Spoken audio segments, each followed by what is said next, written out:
Jawaban PT LIB soal surat protes Persib.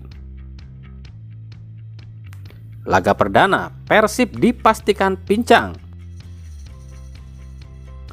Berita klub Liga 1 dan transfer terbaru, serta dari Timnas Indonesia. Assalamualaikum warahmatullahi wabarakatuh. Hai Rio Haspot Lovers, inilah Rio Haspot untuk edisi kali ini. Tapi seperti biasa, sebelum kita lanjut ke videonya, saya tetap mohon dukungannya untuk channel ini agar terus berkembang dan bisa memberikan berita-berita informatif yang tentunya semoga saja bermanfaat untuk kita semua. Dengan cara klik subscribe, aktifkan juga notifikasi loncengnya, like, share, dan juga komen. Dan inilah Rio Haspot selengkapnya.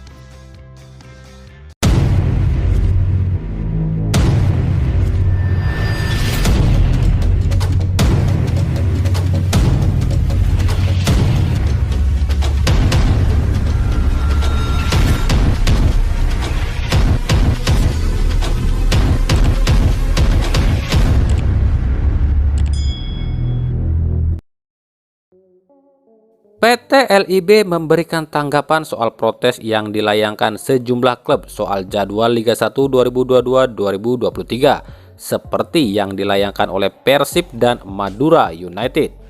Pihak Persib dan Madura menilai jadwal kick-off yang terlalu malam sangat mengganggu bagi tim, terutama kesehatan dan kondisi pemain.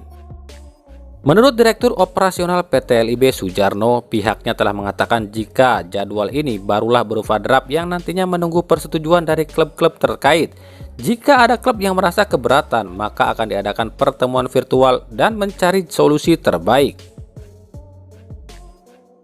Ketika ditanya kenapa harus kick off jam 20.30 atau jam 8 malam ke atas, Sujarno mengatakan itu hasil dari kesepakatan pihak sponsor, broadcast, dan PT LIB, terutama soal broadcast atau di sini pihak penyiar yakni Indosiar. Indosiar mengaku jadwal kick-off ini telah disesuaikan dengan tayangan-tayangan yang lain, seperti misalnya agenda FIFA, Piala Indonesia, dan Liga 2 serta Liga 3. Kami kan telah sampaikan bahwasannya jadwal ini baru berupa draft yang masih tunggu kesepakatan dari tim-tim peserta. Jadi jika ada yang keberatan dengan jadwal ini, ya kita akan atur ulang. Jadwal ini sebenarnya sudah sesuai dengan kesepakatan dari pihak sponsor dan broadcast, ujar Sujarno. Yuk mari kita bahas alasan broadcast alias Indosiar yang ingin menjalankan kick off jam 20 ke atas ya. Alasan yang pertama adalah menyesuaikan agenda FIFA, yakni Piala Asia, AFF, dan Piala Dunia U20. Yuk kita lihat jadwalnya. Piala Asia dijadwalkan pada bulan Juni tahun depan, yang artinya Liga sudah selesai. Lalu AFF U19 akan berakhir pada 15 Juli nanti, yang artinya Liga pun belum dimulai.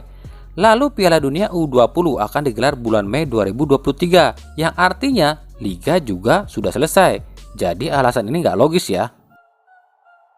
Alasan yang kedua adalah menyesuaikan dengan agenda Liga 2 dan Liga 3. Liga 2 dan Liga 3 belum dipastikan kapan akan digelar karena kabarnya Liga 2 itu baru akan dimulai Agustus 2023. Jika memang Indosiar tak bisa menyiarkan Liga 2, kenapa tak disiarkan oleh O-Channel dan SCTV yang masih satu grup dengan Indosiar? Kenapa harus mengorbankan Liga 1? Nah, bagaimana menurut kalian? Yang jelas, alasan utama itu tentunya adalah rating ya. Jadi jika Liga digelar jam 20.30 atau jam 20 ke atas, otomatis rating akan naik. Karena di jam segitu, stasiun TV lain akan menyiarkan sinetron yang otomatis persaingannya pun ketat. Jadi jika Indosiar menyiarkan Liga di jam segitu, rating akan masuk ke Indosiar semua. Karena penonton pasti nontonnya bola, bukan nonton sinetron. Itu alasan yang paling logis. Hal serupa pun diutarakan oleh Direktur PT LIB Ahmad Hadian Lukita. Menurut Lulu, jadwal ini telah disesuaikan dengan atas permintaan atau persetujuan dari pihak broadcast karena mempertimbangkan hak siar dan sponsor. Saya pikir main jam 20.30 itu hal yang wajar. Tahun-tahun lalu pun kita main juga jam segitu, kan gak ada masalah. Jadwal ini sebenarnya telah disesuaikan dengan pihak sponsor dan broadcast. Di luar negeri juga banyak pertandingan yang digelar malam, ujar Ahmad Hadian Lukita. Di luar negeri mah beda atuh. Di Inggris aja kick off paling malam itu jam 8 malam. Dengan catatan ya, malam di Inggris itu beda dengan malam di Indonesia. Malam di Inggris itu dimulainya jam 8 malam, atau istilahnya kalau di Indonesia maghribnya jam 8 malam. Jadi kalau mereka nyiarin jam 8 malam sama aja mereka nyiarinnya maghrib gitu. Dari Persib Bandung, pelatih Persib Bandung Robert Rene Albert mengharapkan jelang kick-off Liga 1 semua pemain yang cedera sudah bisa pulih. Namun menurut laporan tim dokter Persib, kemungkinan hanya David Da Silva dan Nick Kuiper saja yang sudah bisa tampil saat laga perdana nanti. Sementara Teja, Siro, dan Victor masih belum bisa ditampilkan. Teja dan Siro dijadwalkan baru akan tampil setidaknya pekan ketiga, sementara Victor masih cukup lama. Tentu kami sangat mengharapkan jelang kick off semua pemain fit, termasuk yang cedera. Tapi kabarnya Siro, Teja, dan Victor belum bisa bergabung bersama kami. Untuk Nick dan David Da Silva mungkin bisa. Jadi di laga perdana ini kami mungkin masih kekurangan pemain, ujar Robert Rene Albert. Sementara itu dari hasil tes fisik yang dilakukan Persib Rabu kemarin diketahui sejumlah pemain Persib mengalami penurunan, terutama Febri Haryadi. Febri yang biasanya memiliki PO2 max tinggi jauh menurun, bahkan merosot ke posisi 9 dengan PO2 max tertinggi. Sementara PO2 max tertinggi di Persib kali ini dipegang oleh gelandang muda Persib Roby Darwis dengan PO2 max 39,8 poin. Dan berikut 10 pemain Persib dengan PO2 max tertinggi. Di posisi pertama ada Roby Darwis dengan 39,8 poin. Di posisi kedua ada Hen Herdiana dengan 38 poin. Di posisi ketiga ada Fresh Butuan dengan 37,9 poin. Di posisi keempat ada Zal Nando dengan 37,8 poin. Di posisi kelima ada Maklok dengan 37 poin. Di posisi keenam ada Beckham Putra dengan 36,8 poin. Di posisi ketujuh ada Rahmat Irianto dengan 36 poin. Di posisi ke-8 ada Daisuke Sato dengan 35,7 poin. Di posisi 9 ada Febri Haryadi dengan 35,5 poin. Dan di posisi ke-10 ada Abdul Aziz dengan 35 poin.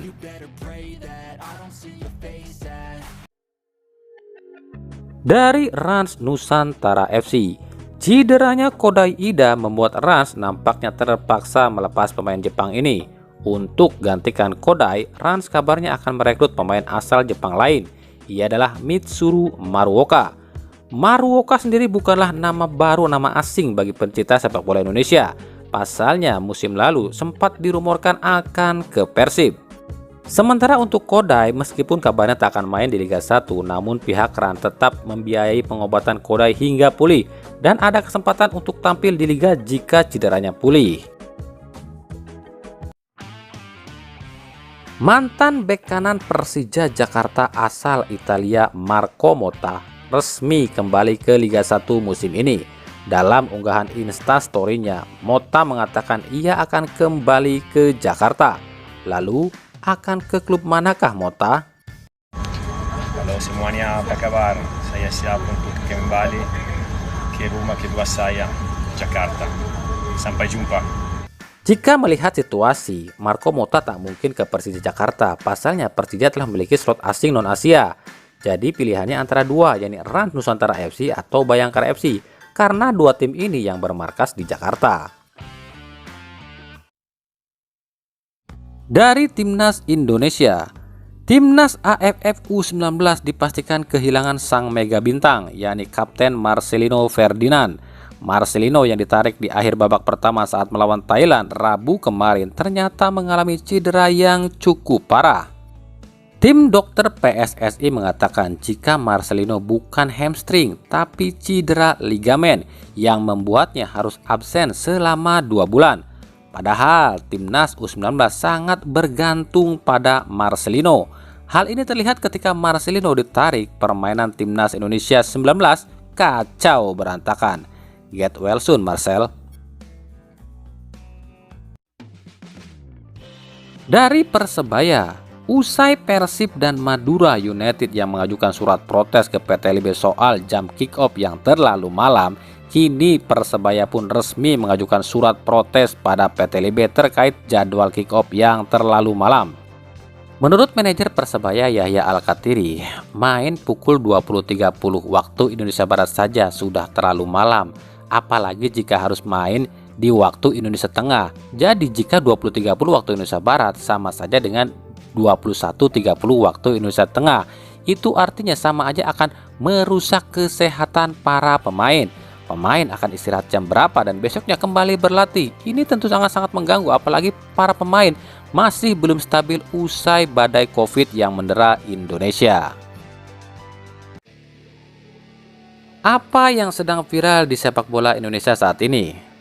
Tentu saja ada dari Timnas Indonesia. Bukan bagaimana soal mereka bermain ya, atau sang mega bintang utama Marcelino Ferdinand yang selalu menjadi sorotan ya. Tapi di Timnas U19 ada dua sosok yang menyita perhatian dan sedang viral nih di media sosial. Mereka adalah kiper Cahya Supriyadi dan bek kanan Kakang Rudianto. Apa sih yang viral dari mereka? Cahya Supriyadi dipercaya jadi kiper utama Timnas U19 di ajang AFF U19 ini. Dari 3 laga, Supriyadi belum kebobolan 1 gol pun. Bahkan di laga kontra Thailand, Supriyadi tampil sebagai man of the match. Kegemilangan Cahya Supriyadi ini dieluk-elukan oleh Jackmania yang menganggap Cahya akan jadi the next Andri Tani di Persija. Lalu Kakang Rudianto. Pemain ini aslinya adalah bek tengah, namun di tangan Sintayong di AFF U19 ini, Sintayong menggusur posisi Kakang jadi bek kanan alias fullback. Ini unik, pasalnya Kakang berpostur tubuh cukup tinggi dan juga tak terlalu cepat soal lari. Namun ketenangan dan umpan silang Kakang sangat berbahaya. Berkali-kali Kakang mampu merepotkan barisan pertahanan lawan. Pertanyaannya, kenapa Robert Rene Albert tak melihat peluang sebesar Kakang ini? Tentu di sini kita lihat siapa yang lebih jenius, Sintayong atau Rene Albert. Nah, itulah tadi Rio Hotspot edisi kali ini. Ikuti terus berita seputar sepak bola khususnya Liga Indonesia dan pernak-perniknya hanya di Rio Hotspot. Terima kasih yang telah menyaksikan video ini dan mengunjungi channel ini. Kritik dan saran tetap kami nantikan di kolom komentar atau di media sosial kami di bawah ini. Sampai jumpa di video selanjutnya dan salam Rio Hotspot.